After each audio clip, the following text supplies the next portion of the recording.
Welcome to Uriah Heep, the Magician's Podcast. I'll be covering every studio song the band has recorded and every bonus track that I can find. Each week we'll go over a new song from the beginning to where they are currently, and as they keep adding albums, I'll keep adding shows. Let the deep dive party begin. In the magic garden, some were singing, some were dancing. Hello and welcome to another episode of Uriah Heep, the Magician's Podcast. I am your host, Scott Haskin, here with another fun-filled episode covering a new version of a song that was recorded a long time ago and then re-recorded. I first reviewed Rain. There were two versions of it when I reviewed The Magician's Birthday back in season 5. This one was done on January 29th of 2021. And I have a link in the show notes if you want to go back and listen to that one while we dig into this new version recorded a little while later. And just to give you a quick refresher, because it is Monday, you may have forgotten over the weekend, on keyboards we have Phil Lanzon, on bass we have Trevor Boulder, on drums we have Lee Kerslake, on guitars, of course, the mighty Mick Box, and on vocals we have Bernie Shaw. Now, since it is Monday, of course, we have some things to discuss before we get into today's review. A couple people who have been very helpful in making this show work and sound as good and look as good as it does. My graphic artist, Scott Lazinski, who did the logos. Thank you very much, Scott. It's been a couple of years since we did this, but loving every bit of these logos to this day. Cakewalk by BandLab is the DAW in which I record, edit, and produce the podcast. Also, Audionamics, their program Instant Dialogue Cleaner, or IDC, helps keep all the airport traffic, barking dogs, and all the other crap that happens outside the window. Even though I can hear it, you guys can't. Also, Isotope, their declick program in their RX, is really cool, and I use that. Believe it or not, there's usually like 24,000 clicks per episode or so, and it just takes those all right out. Also, Waves for their vocal writer, Sibilance and Deep Breath products, and to Sonitus, whose compressor I use to make the voice nice and even, along with Vocal Rider.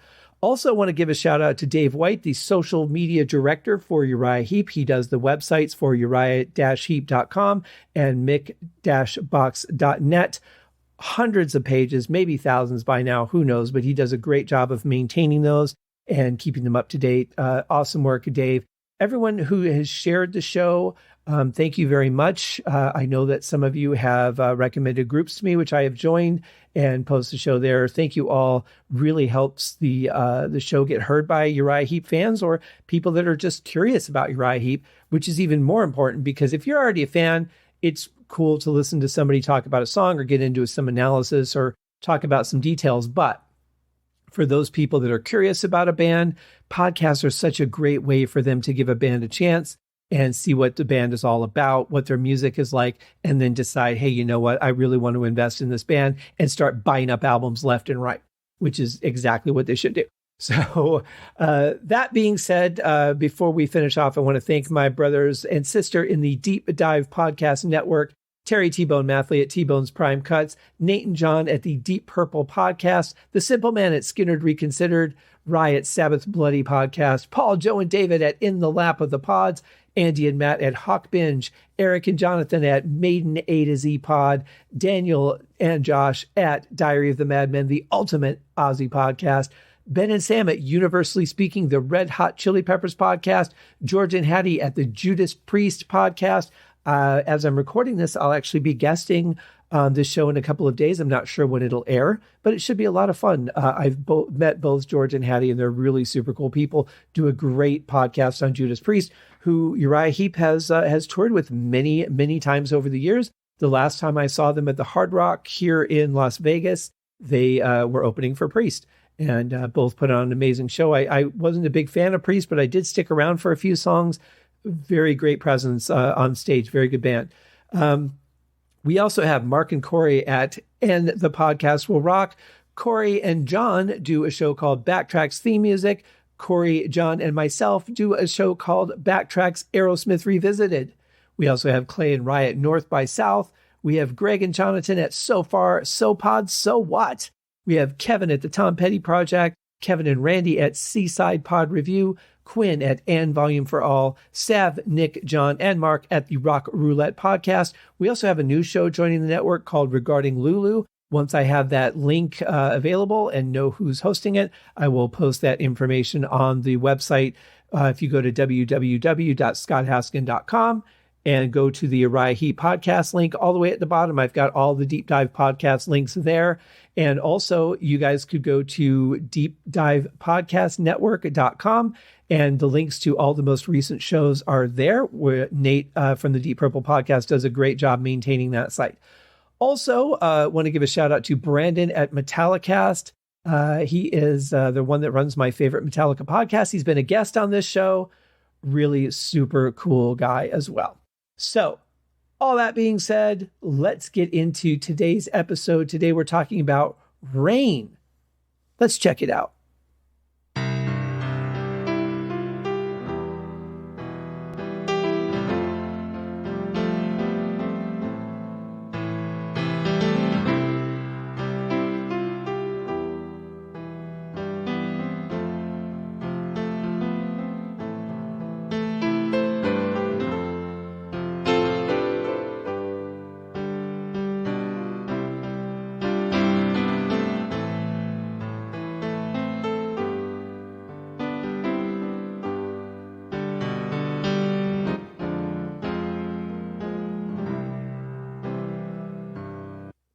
There was one note that was hit incredibly softly, almost inaudible. I'm surprised they didn't go back and fix that. But again, kind of just goes back to my idea that this is really more of a live recording, and whatever happened, happened. They captured it, and that was that.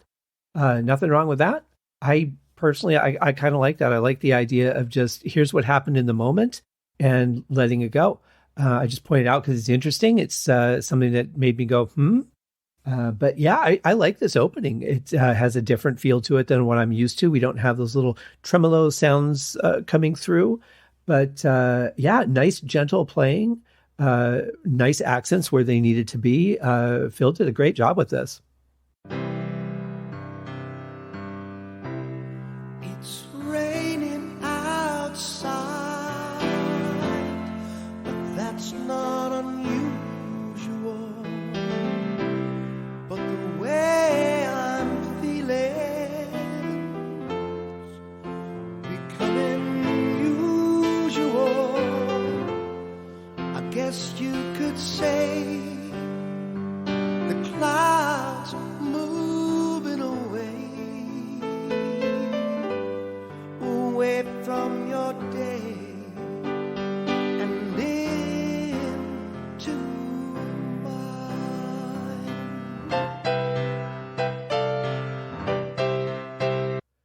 It's kind of weird on this one. I don't know why I feel this way on this one. Maybe because there's so much of it, but it really seems like Bernie kind of went out of his way to sing every line a little bit differently, whether it started slightly later or just came in differently.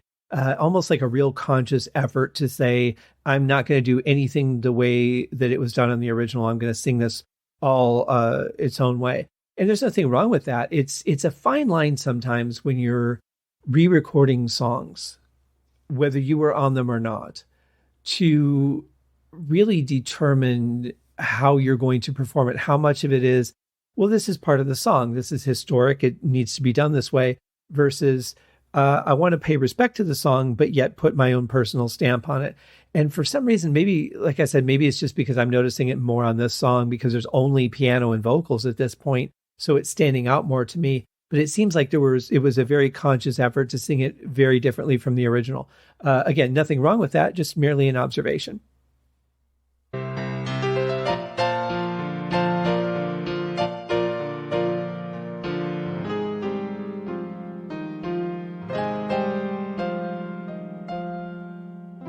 I really love Phil's playing on this. It almost feels like this is something that you would hear in like a ballroom, this style of playing.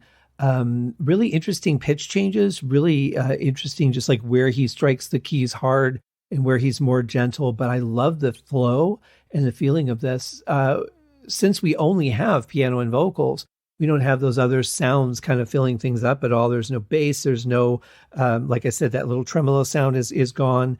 We're really reliant on the emotion of the piano in the non-vocal sections and even in the vocal sections, since that's all there is so far. Interestingly, this is a 4-minute and 19-second version of the song. So I'm assuming the band's going to come in at some point, but you never know with these guys where they're going to take a song. Now it's raining inside, and it's kind of a shame,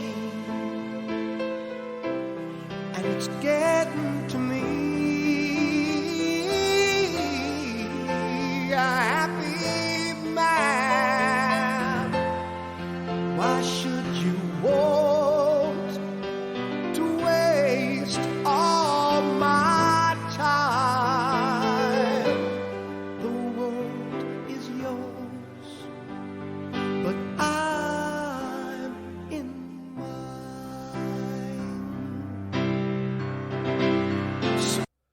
Aren't Bernie's vocals just amazing? I mean, so gentle, so passionate, exactly what this song needs.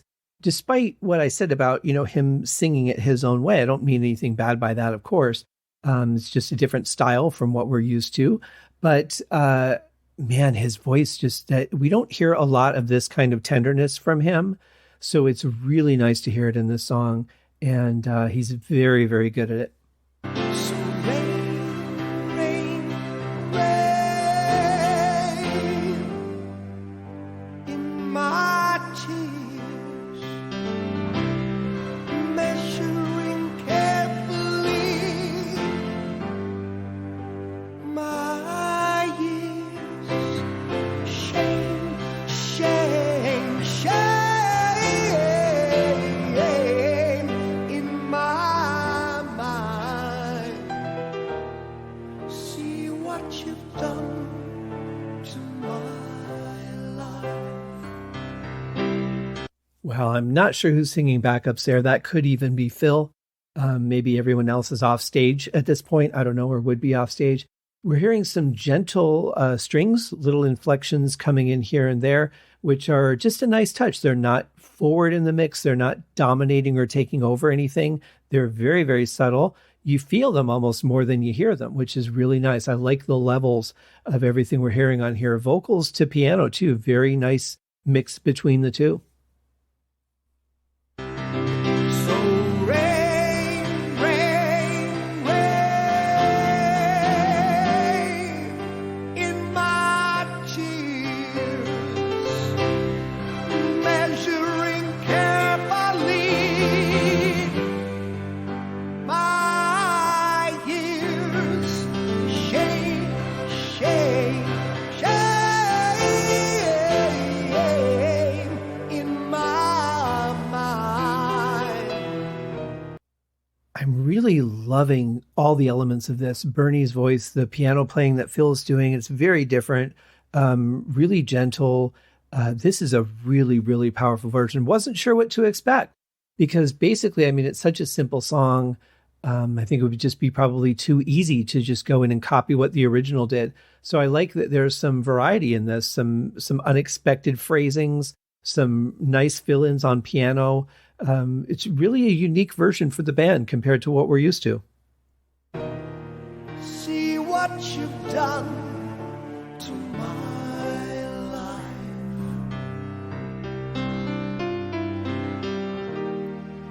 See what you've done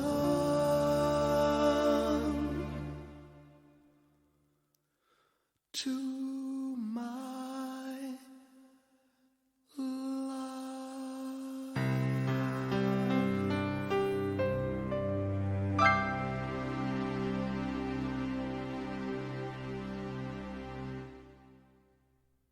Well, very powerful ending. I have to say, I really like that. I like that separation. The string at the end, the synthesized string that's the most we've heard of the strings the whole time. It was so subtle and gentle throughout the rest of the song. So it was nice to have a little swell of that to end it. But I really like that dramatic ending. It's very, very powerful. Great version of this song. I have to say, I'm very impressed. I really enjoyed it. I think that this definitely adds new life to the song instead of just coming out and doing it as is, to really make it special for this incarnation of the band, especially for Bernie as the singer, but also for Phil, because he's really doing a unique job on his own on this one. So great work, guys. And that will do it for today's episode. Nice short one for a Monday commute or whenever you happen to be listening to this one.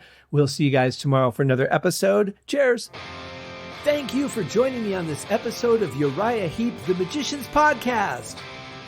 If you have enjoyed this show, please consider going over to Apple Podcasts or your favorite podcast outlet, leaving a rating or a review. Be sure to subscribe to make sure that you are notified when new episodes are available.